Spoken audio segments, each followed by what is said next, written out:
أسرة حلمي بكر تتهم زوجته بإنهاء حياته، ومرتضى منصور ننصحها بعدم حضور الجنازة.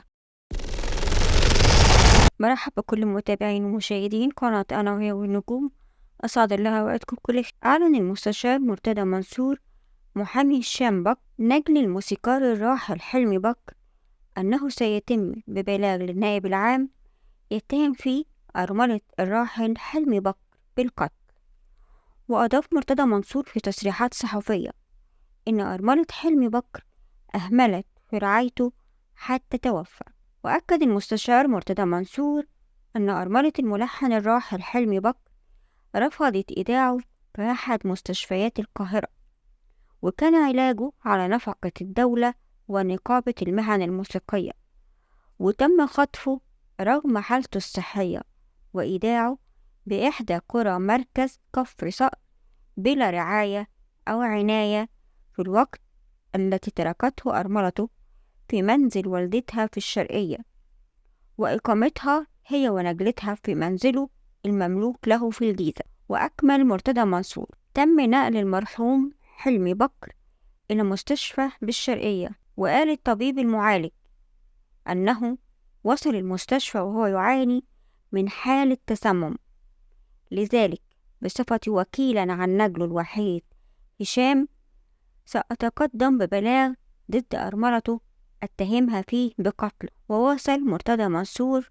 أنصح هذه السيدة بعدم حضور جنازته أو عزائه، لأن عائلته ومحبيه وأصدقائه في حالة غليان وحالة من الخوف سيطرت على الوسط الفني في مصر بشأن تشييع جثمان الموسيقار حلمي بكر، حيث سيتم تشييع الجثمان غدا السبت بعد نقله من محافظة الشرقية إلى القاهرة وفقا لما أعلنته أسرة الراحل.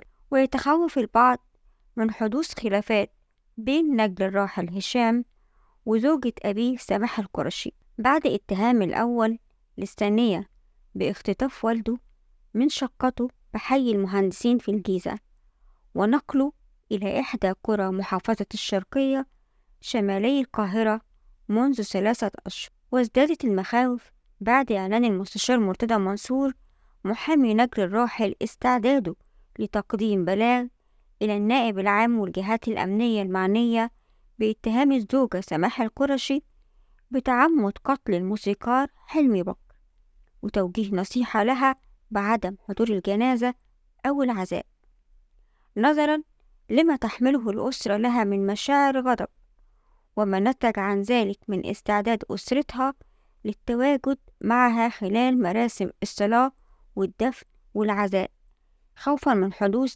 أي مكروه لها أو لابنتها. وشهدت الأيام الأخيرة في حياة الموسيقار حلمي بكر حالة واسعة من الجدل بعدما اتهم نجله هشام زوجة والده باختطافه وحجزه كرها عنه داخل منزلها في محافظة الشرقية، متهما عائلة زوجة والده بتعذيبه وإهماله وتجاهل طلباته بشأن استخدام الهاتف، وإصراره على أن العائلة تفرض سيطرتها على والده بشكل كامل.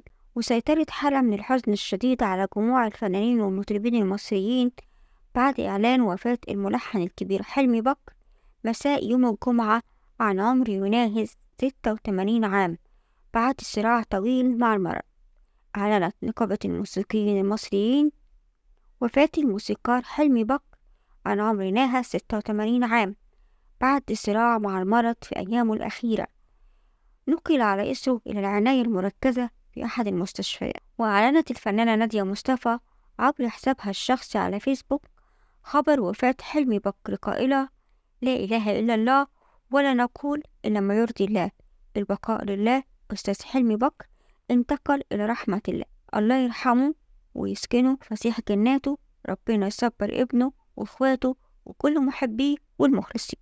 ربنا يرحم الفنان حلمي بكر اللي فعلا بوفاته حزنت مصر كلها والوطن العربي كله، لأنه كان موسيقار وملحن عبقري وكبير.